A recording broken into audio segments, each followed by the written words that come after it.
For the capitalists to monopolize trade, production, and whatever, then injustice creeps in. And it's a question whether the government can stop that, but it cannot, because when the capitalist becomes entrenched and has become very powerful with plenty of money to throw around, there is almost nothing that he will not do. And I think governments don't really want to stop them.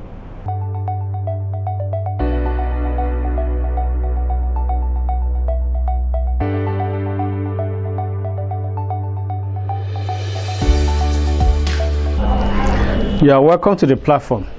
My name is Oluwaloshi Meda Silva. I'm the anchor for this program.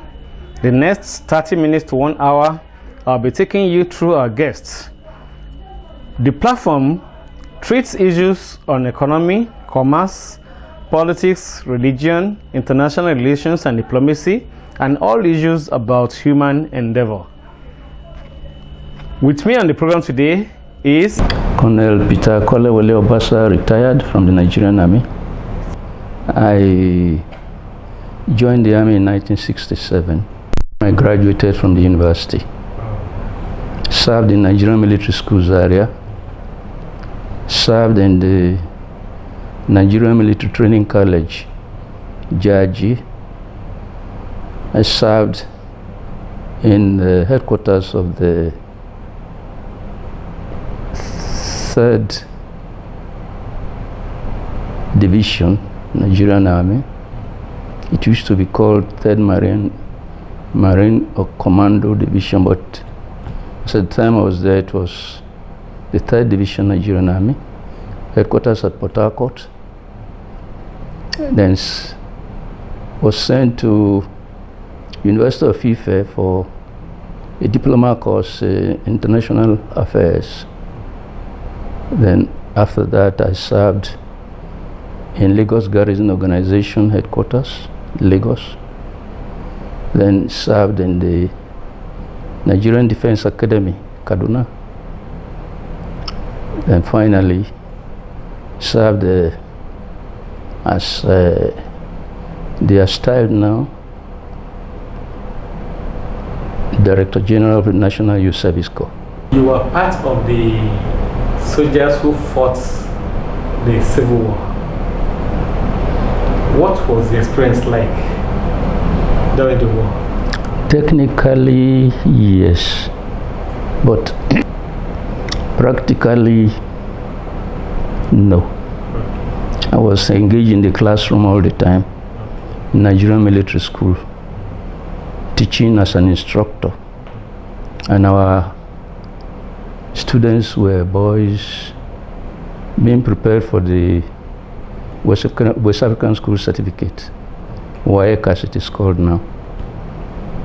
That was what I did, where we visited the war front once or twice, but that did not amount to fighting practically in the war.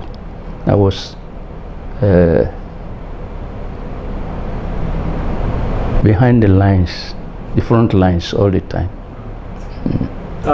With the benefit of hindsight, there were issues that caused the Civil War. And now, by grace, you're still alive as a Nigerian. Do you think some of those issues have been addressed so that there won't be future recurrence of insurgents or any tribal group willing to secede out of Nigeria?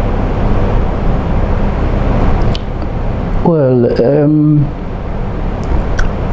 I'm looking at it from the point of view of someone who was at one time in the army and saw the army as a very fine institution for securing and ensuring the security of the country. As such, the Civil War, as at the time it was fought, from the federal side, was absolutely necessary to keep the country one. But looking at things from the Biafran side, frankly, I choose to call that side the Biafran side. People say they were rebels. Well, it depends on the opinion of the individual. From Biafran side, they had justifiable reasons for coming out to ask for independence. How they presented this was quite another thing.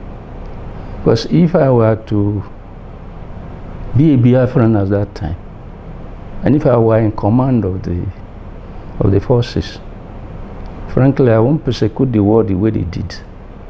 I would have been more patient. But that is past now. In any case, I'm not an infantry officer, I'm an education officer, but even then, if you were in the army and you studied the army carefully, whichever arm you come from, you should have a bit of competence to talk about other arms of the army. And I think my exposure to the other parts of the army in the Nigerian Military Training College, JAG, leads me into the belief that if I were to be commanding the Biafran army as at that time, I would not have fought the war the way they fought it. I would have been more patient. I would have waited probably 6, 7, 8 or 9 months and get myself ready to fight. I think they went into a hurry. I'm sorry to say. But I can't be too sure of all the things that they had which propelled them into the proclaiming the Biafran Republic at the time they did. And absolute disregard for the rule of law. Frankly, it started in this country a long time ago. Injustice had been perpetrated by government itself, by individuals, by interest groups, and so it is not limited to any particular group of criminals.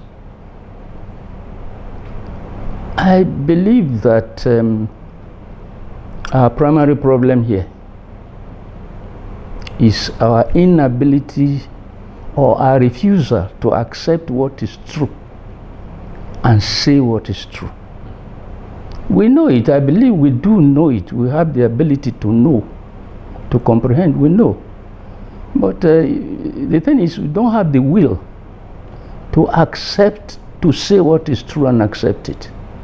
We rather prefer to do what we want to do and propagate it in such a way as to convince other people that that is the truth. But that is not. The truth is a different thing completely. If we base all our actions on what is true, what is just, what is fair, and what is equitable, injustice will be completely removed from the society.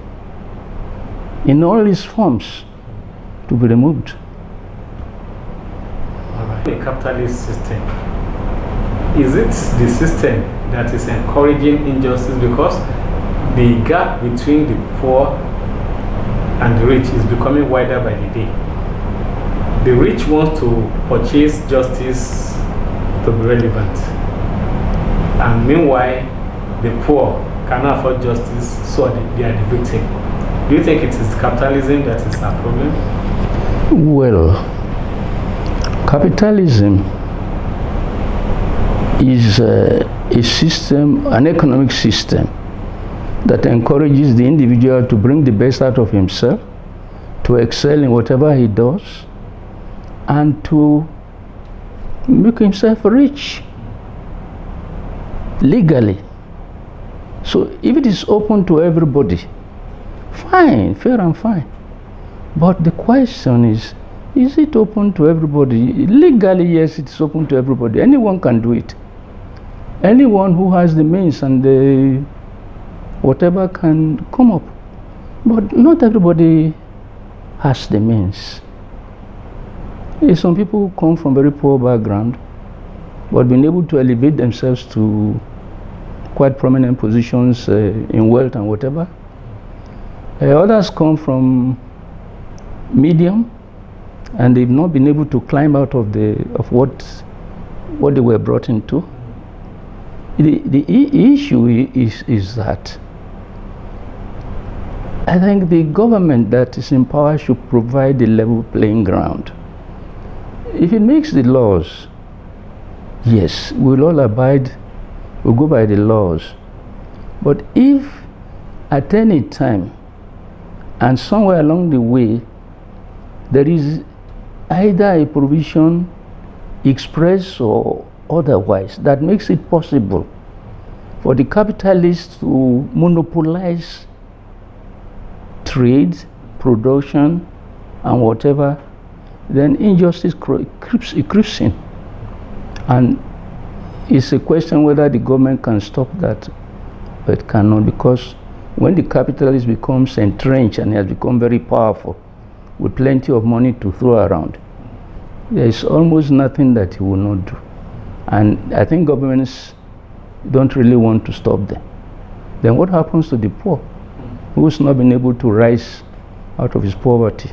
Something must be done for him. If you do not, there's bound to be some elements of disaffection, complaint in the society, and then peace and stability will be undermined.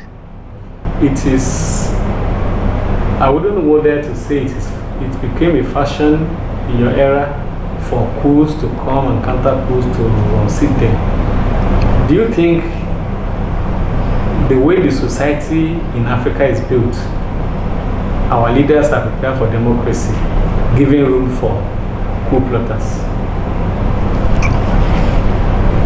Well, with the coming of coups, taking Nigeria as an example, I think the first coup we had in 1966 was absolutely unnecessary. The politicians were doing well enough, but there were complaints here and there. But you won't find any system where you don't have complaints. Systems are run by human beings, not angels. There will always be complaints here and there. The question is whether the disaffection, the complaints, or the grumblings can be resolved without the resort to violence. And I would have thought that by 1966 we would have been able to resolve all things coming our way without resort to violence. But the military struck, and then it became a kind of culture for the military to be coming in and going out at will. And I believe that the military themselves were rather ambitious. Everybody wanted to taste power, and at the least opportunity, with the smallest excuse, they came up to seize power, never really giving the politicians time to work out things the way they should be worked out. They were not given enough time to study the system, graduate within the system, and use the system to the advantage of the common people. But that is not to say that the politicians themselves were not to be blamed. In some cases, they were selfish.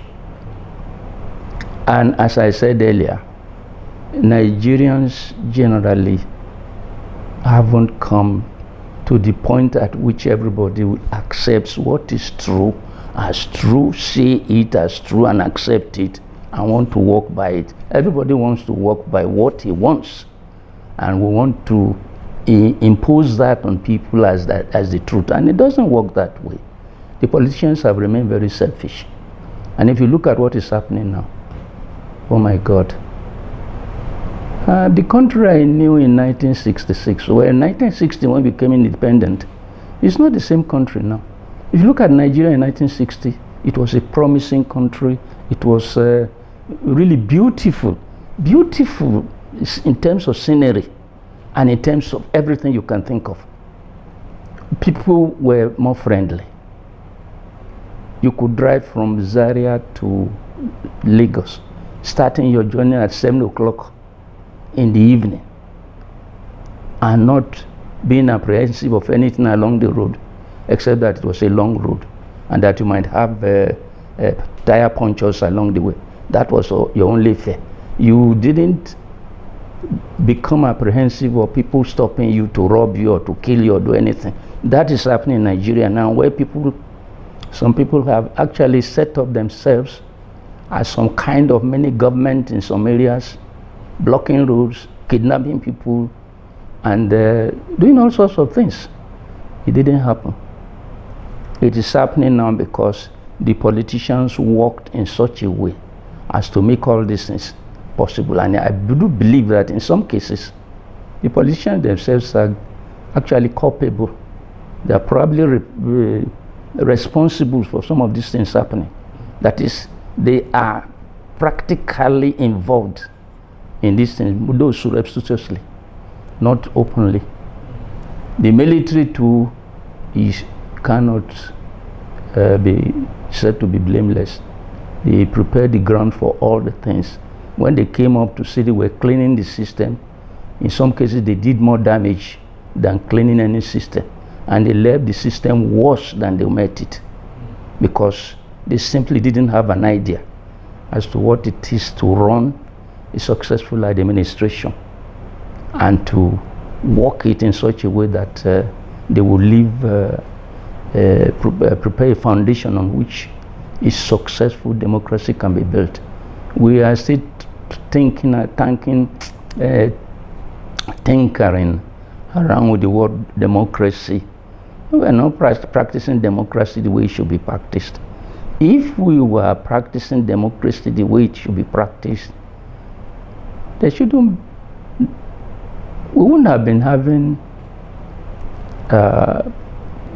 cases of which people will resort to the law courts after every election. No election has been conducted in this country without either opponents or whatever going to court and asking for redress. If we had done it plain and pure and simple, perfect for everybody to see, then there will be no cause for anyone to go to court and say something is wrong, they want it redressed. So that's the thing. I say it is a kind of disease, if not an epidemic, that has run riot within the Nigerian political system, if not within the political system of most African countries. So the thing is, it looks really difficult, but it is not beyond solution, if only we have the will to accept what is true and express it as the truth and walk by it. Talking of fashioning out a made in Nigeria democracy, what kind of idea will you input for Nigeria to have a democracy that is suitable for Nigeria, bearing in mind our culture, our tradition, religion, and everything that has to do with Nigeria? Well, what I'm going to say is probably not found in any book, and it's not a democratic idea that's been espoused in any culture or whatever.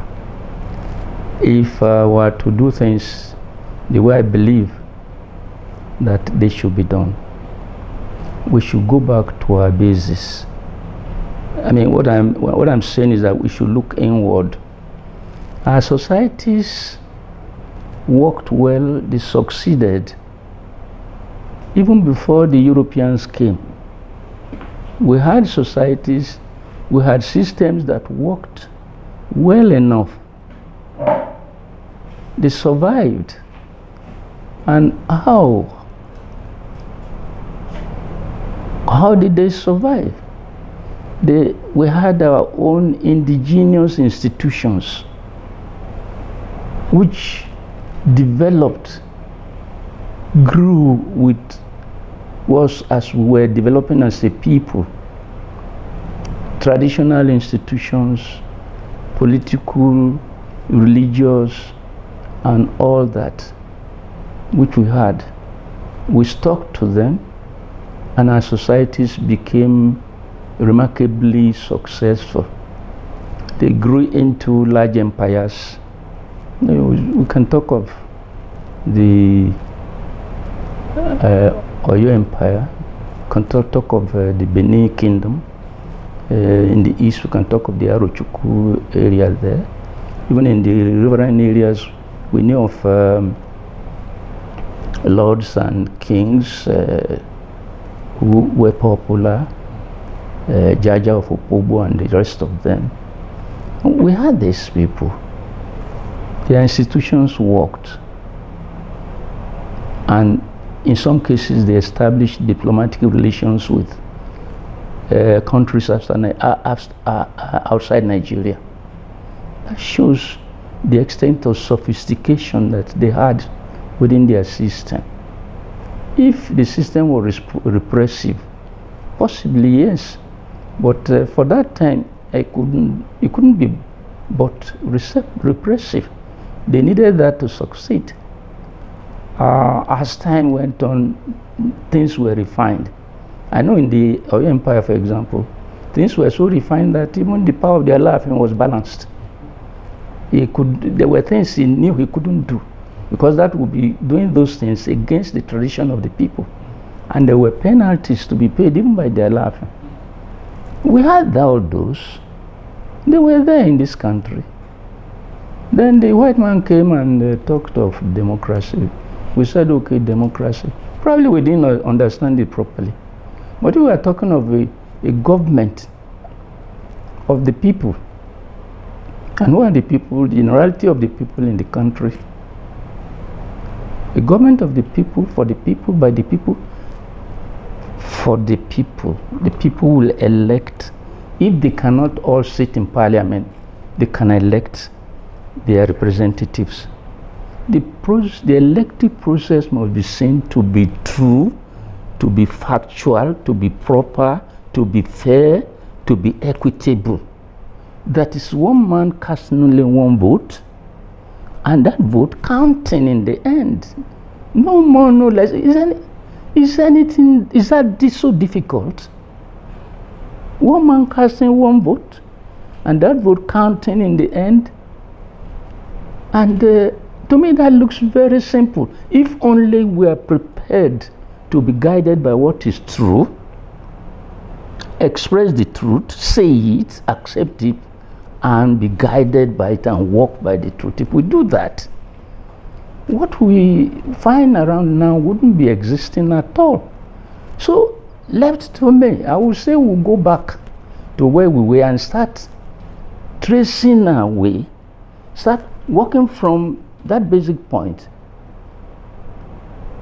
to see what we can do to refine what we had in the past and bring it to the level of what we want right now. If we do that, each society will develop on its own. Those who want to come together will come together at one point or the other. The country then will become an aggregate of the coming together of all the different societies in the country. As things are now, we've developed to a stage at which we know that we need each other or one another to survive. The West needs the North, the East, whatever. We need ourselves in various directions. But then, if it is true that we need ourselves, then we must respect ourselves for what we are. That is, each person must be able to express himself as he is and bring what the wealth of his knowledge of what he is to the center to enrich the center. It's not a question of the center loading it on everybody. Let all of us come together from our basic standpoints, from our different backgrounds, and come out with our wealth of experience gained from what we have to build up a solid center. If we do it that way, then there will be a kind of agreement between the different groups that, okay, this is what we want the center to be. And the center will just be a common ground where everybody contributes ideas, contributes whatever to make it successful.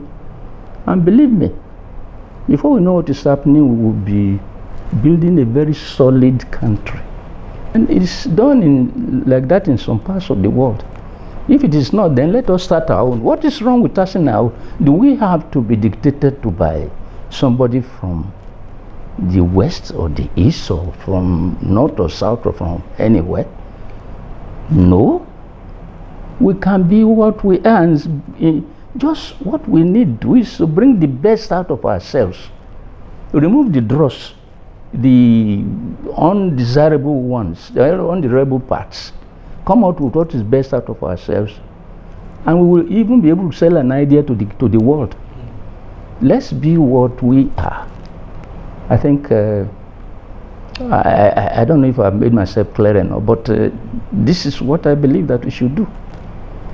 The federal government instituted the National Youth Service scheme, which you were a Director General at some point.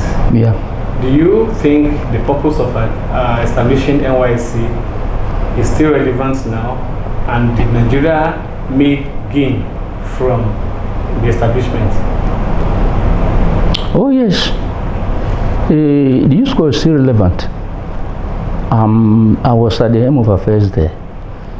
I knew a few things I put in there to make the scheme to be relevant as at the time. And I know some DGs have come up with other ideas to prolong the continuity, the relevance of the youth corps to the society as it finds itself today.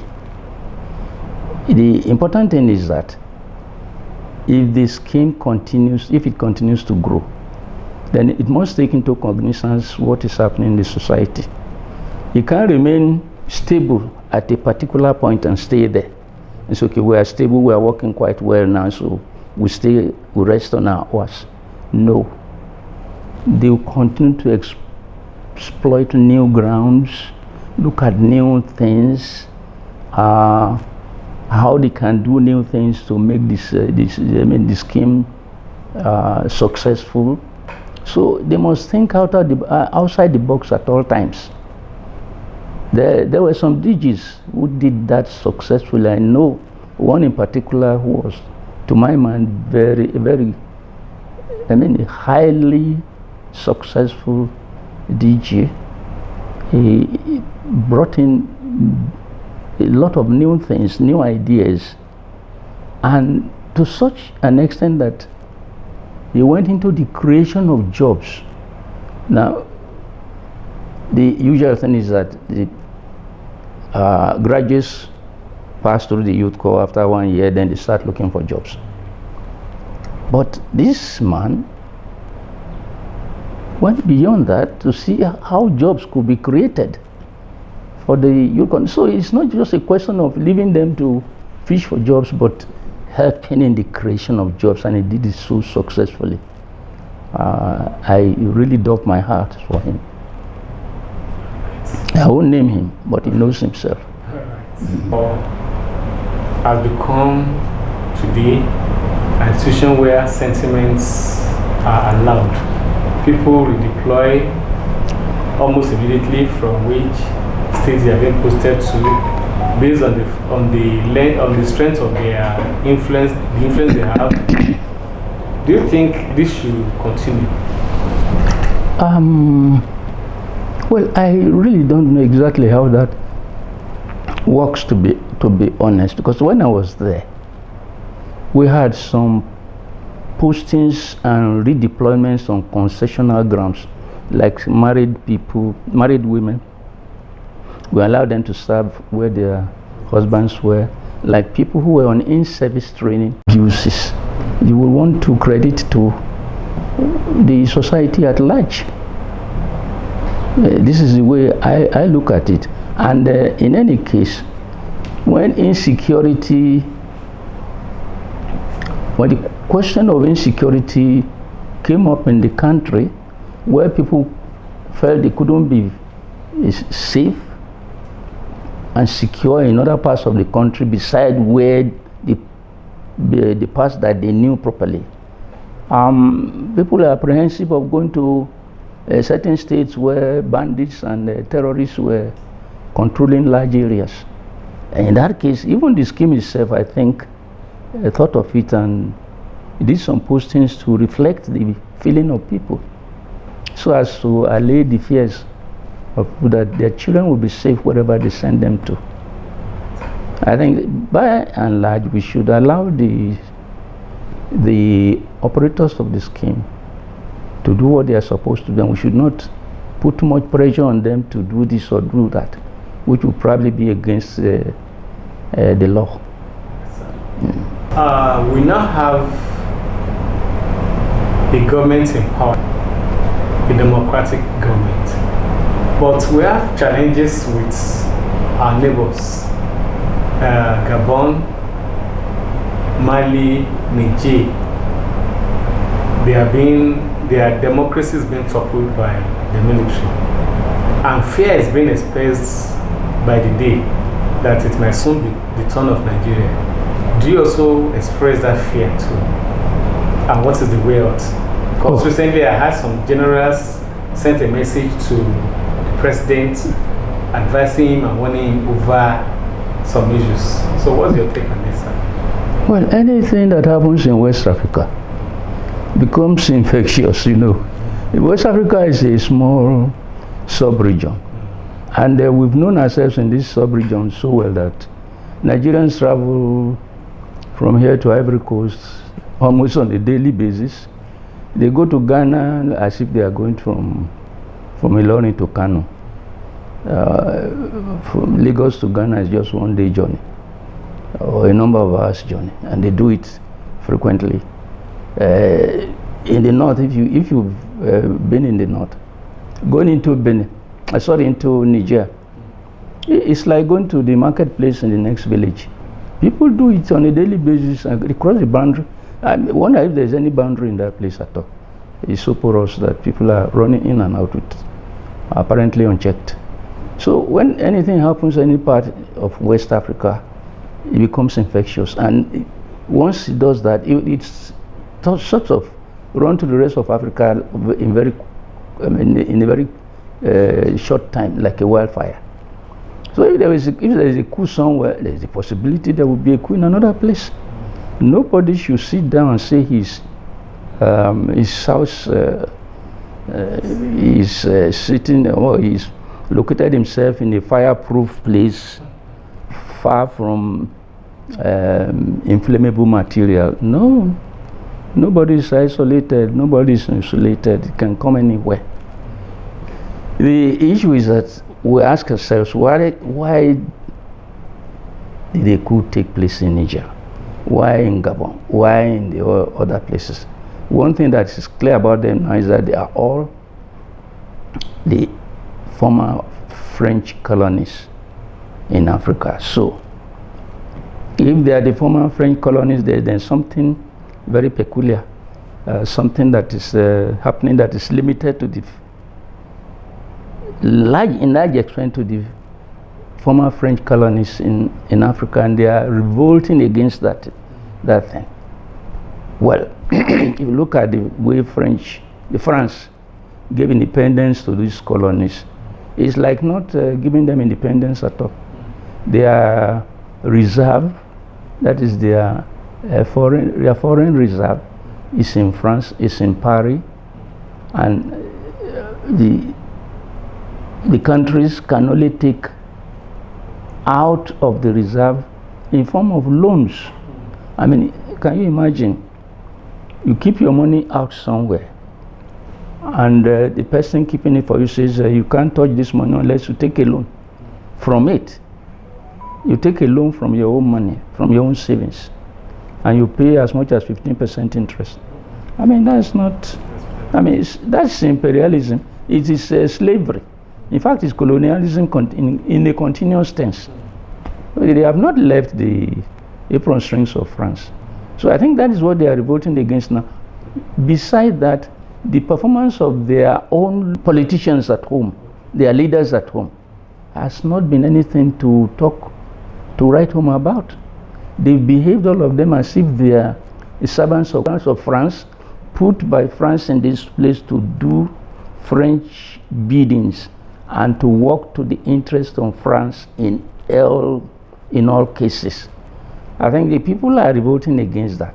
We don't want to be slaves to France anymore. So we should get out of that servitude position. That is one thing. So the politicians at home have themselves to blame for what is happening. But the question is, will it come across from Niger over to Daura and the rest of Nigeria? It's an open question. We should, if there are things which we know are obtainable in our country that would predispose our country to a military coup, those things should be addressed quickly and in a very, very credible fashion. That is, those things must be addressed in a short time, and with everybody saying that whatever we are doing, we are guided by what is true, what is fair, what is proper, and what is equitable. If we do that, the soldiers will stay in the barracks. In fact, they prefer to stay in the barracks. It pays them to stay in the barracks. They can concentrate their attention on doing their trainings, on going on the annual shooting competition and things. And there's a lot to do in the barracks.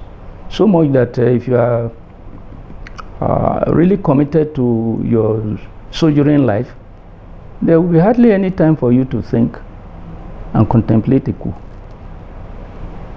All right.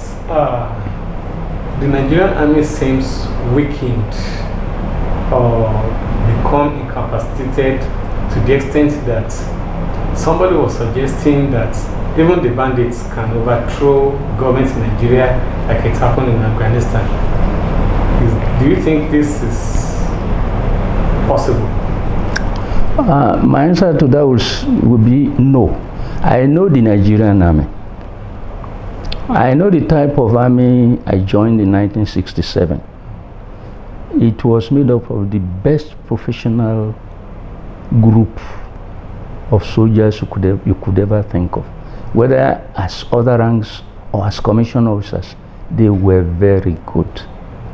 And they would fight and acquit themselves creditably in any part of the world. They've done that before. They did in the Congo. They've done in several UN operations in various parts of the world. And the Nigerian Army is a fine army. I still believe it is a fine army. But if the army is not doing what is, well, let me not limit it to the army. I'm talking, when I say the army, I'm more or less implying the Air Force and the Navy as well. Because they are all part of the same system. If they are not performing the way we think that they are performing, that they should perform. If we think Boko Haram is taking too much liberty and taking too many places in Borno, constituting itself into a government and ruling over several local government areas. You want to say the army didn't do its work properly, that's why they were successful in doing that. I want to say, let us be very careful. If bandits have taken over part of Zamfara and Niger State, and kidnappers are all over the place, and terrorists are all over the place in Nigeria now, the armed forces should be able to remove them out of the place in this twinkling of an eye. How do they do that? One, they already have very sound training. Maybe they'll have to be retrained. Because those I met were very highly trained professional soldiers. I believe they should return to that type of training, that standard. That is one. Two, they should be equipped. They should be well equipped. And I mean giving them the means with which to fight. If you give the typical Nigerian soldier the means with which to fight, he will fight to the end and you will admire him for fighting. I know them. They were very good, and I still want to say they are very good. So if the army is underperforming, then it means, one, maybe training is faulty, or they lack something in training, and secondly, most importantly, they've not been properly equipped. I don't think they've been properly equipped. If you equip Nigerian Army with what they need to fight a war, they will fight to the end of the world. I know that. But if they are not doing that now, then something is wrong. And who caused it? The government. And perhaps part of the command in the forces itself. Not the soldiers, certainly not. And not even the local command that say, like the battalion that is in the front somewhere. It's not the battalion CO that is at fault. Nor is it even the brigade commander that is at fault. I don't think so. Or even the divisional commander, the GOC. I don't think so. The fault comes from somewhere else. If they have not performed creditably, then we should find out what is happening, what is wrong. And it's not difficult to find out if they get people to look at the things objectively. It's not difficult. It's within us, and we should examine ourselves. Could this be politicization of the military system? No. Certainly not. It's not politicization, not certainly not. I mean, you don't go to war singing a political slogan. No. You go to war with your arms, ready to fight, and you know the enemy. You want to get rid of the enemy and then take over the territory that he occupies and stabilize yourself there. So it's not politics. There's something more in it than politics. And what I think the crux of the matter is this. You can't send an army to fight without giving it the proper equipment. I mean, there's no reason the opponent should be better equipped than the army. Where are the opponents getting their equipment from? Where are they getting their arms and ammunition from? From the market somewhere, which is available to everybody in the world who wants to buy arms and ammunition. If we want our army or armed forces to work effectively, we should give them all the equipment that they need, sophisticated, the ones that are in use now in the best armies in the world. And if you are talking of the best armies in the world now, I want to start from Israel. They have a very fine army. Then you can go to United States, go to China, and go to Europe. You have beautiful armies there. But that's not to say that those armies are better than Nigerian Army on individual basis. I think the soldiers in Nigerian Army will compare favorably with anyone if you give him all the means with which to fight. So the thing is, give him the means with which to fight. And the failure to do that will result in his inability to perform properly. And I don't think this is, well, like you were saying, could it be politicization? I don't know anyone who should be bringing politics into, but it is possible. If you want the army to fail and you want the rebels to, or the insurgents to succeed, if you have a stake in the success of the insurgents, I said it earlier that I believe that some of the politicians are directly or indirectly involved in what is happening. We should look at ourselves, we should examine ourselves, and we should start on the basic point of the truth. What is true in this particular issue? Where is the truth? Why are the insurgents fighting? Who is encouraging them? Who is funding them? They are getting their funds from somewhere. Where? They are not internally generating funds to fight. The funds with which they fight, they come from somewhere.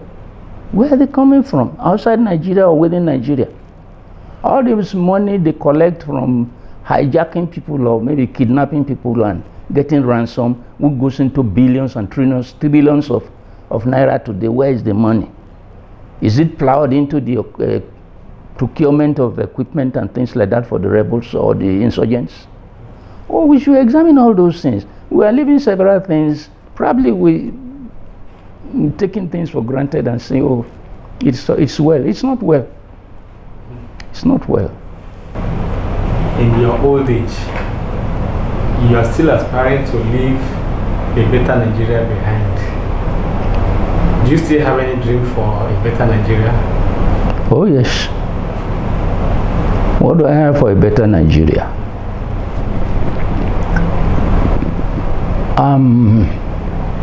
I want to go back to the 70s, early 70s, when this country was actually on a trajectory that could take it into greatness and self-sufficiency. We were making almost everything we needed in Nigeria at that time. We didn't import the things we are importing today. No. Nigeria didn't import food.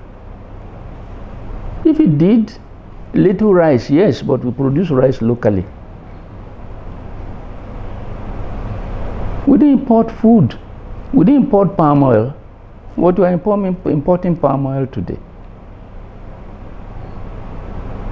All the things that go into our food preparation in Nigeria, we produce locally. Now most things are imported except tomato, which is grown largely in the north and sent to the south. Onions and things like that. Yes. Why are we importing food when we have so much land? There is hardly any part of the country where if you put sufficient water, you will not be able to get some crop growing and ripening to maturity for people to harvest. From the north to the south, to the edges of the Sahel. That is, if you go beyond a place like Daura, you go to the border. There isn't any part of the country where you put sufficient water and you'll not be able to grow some crops. Grow and reach maturity and produce fruits to be harvested by people to eat. We have that large expanse of land. I don't know what we are doing with it. We've large irrigation plants all over the place. Yes, you have in Kano, you have in Sokoto, they are there. But I don't think they've been properly, we've not exploited them properly. That is one. Two, we had assembly plants like Peugeot in Kaduna, Volkswagen in Lagos, we had the Leland in Ibadan, we had the Steyr in Bauchi, and we had Amoko in Enugu. We had them all over the place, and we were producing most of the things that we needed. There was a time when, for official purposes, you used cars which were assembled in Nigeria, Pan and Volkswagen, for official purposes, from the permanent secretary to the president, from the battalion commander to the chief of army staff, chief of naval staff, chief of air staff. We use vehicles that were assembled in Nigeria. Why did we change? Why did we start importing vehicles for official use? What is wrong with us? Recently, members of the House, the Senate and what, they said they imported some armored plated vehicles for their leaders. What are they afraid of? If the system is good, they should be able to walk on the streets without being apprehensive of anybody going to take pot shots at them. I left the army in 1984, and I know effectively from 1991, I drove myself from here to Abuja, to Lagos, to Kano, back with a driver by my side. I never really needed any driver. I did all my driving. I was alone. I wasn't afraid of anybody because I have not done any harm to anyone. If anyone wants to harm me, I think he will fail. These politicians are in a better position. They have the treasury at their disposal. They have influence. If they use what they have in the treasury for the good of the common people and their influence for the good of the common people, nobody will want them dead. And they should be able to go around unfazed without becoming apprehensive of someone taking pot shots at them. If they haven't done that, then they should look into themselves. They aren't doing things the right way. So my vision for this country is that we should get back to the early 70s with the hope, the aspiration, and the kind of vision we had for Nigeria then, that it would become the Japan of Africa maybe in the 80s. That if you continue with what was happening in the early 70s, say in 15-20 years, we will become self-sufficient industrially, financially, economically, politically. We will be self-sufficient. But we went off the rails somewhere along the line because of the selfishness of politicians, of the military people, and of individuals, and primarily because we have refused to accept what is true and walk by what is true, what is fair, what is just, what is equitable. These are the things. If we can go back to the basics and do these things, we will not be making too many mistakes. So I'm still thinking of a Nigeria where everybody would be happy, where a graduate leaves university and he's not walking the streets and applying to every employer for a job. He will find something to do. He will be trained in such a way that he will possibly be self-employing. That is, he'll be able to employ himself. I'm looking forward to a Nigeria where you can still drive from Zaria to Lagos, starting your journey at 7 p.m. without being apprehensive of somebody kidnapping you along the road and setting you up for a ransom of several millions of naira that your people cannot produce. I'm looking forward to a Nigeria whereby elections will be conducted all over the place and people will come up at the end and say, yes, this is a fair and fine election. It is just and there has been no cheating. I'm looking forward to a Nigeria where we will be able to count ourselves and say, oh yes, in Nigeria we have so many people. Today we can't do that. If you start a census today, I'm afraid you will fail because we still haven't been able to come to terms with what is true, what is fair, what is proper, what is equitable. We will still manipulate figures. But interestingly enough, Most Nigerians are either Muslims or Christians. And as a Muslim, you call to Almighty Allah every day, 5 times a day, in humility and prayers for God to hear you and see that you are serving Him. The Christian is the same manner. He goes to vigils, he goes to retreats. In the case of Catholics, they go to day. All those are good. As prescribed by our books, they are all very good. But the simple thing is, how much of the principles contained in those books, how much of the principles are we guided by? Are we living by? Or are we living up to? Basically, whether it is the Holy Bible or the Holy Quran, whichever, they want to teach you what is true. God is one. God is incomprehensible. God is almighty. God is self-existing. There is nobody like Himself. That is true.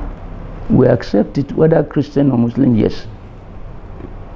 But coming down from the level of, for that level, is a very high level that we don't even understand. To ourselves, because we have to deal with ourselves here in this country. We deal with individuals. We might be serving God, yes, which is okay, but we express whatever we do in our relationship with our fellow men. Are we fair to them? Are we just to them? Do we do to them what we want them to do to us? I am afraid we are not doing that. And if we are not doing that, we can't be serving God. Certainly not. Because God is a God of justice, fairness, equity, truth, justice.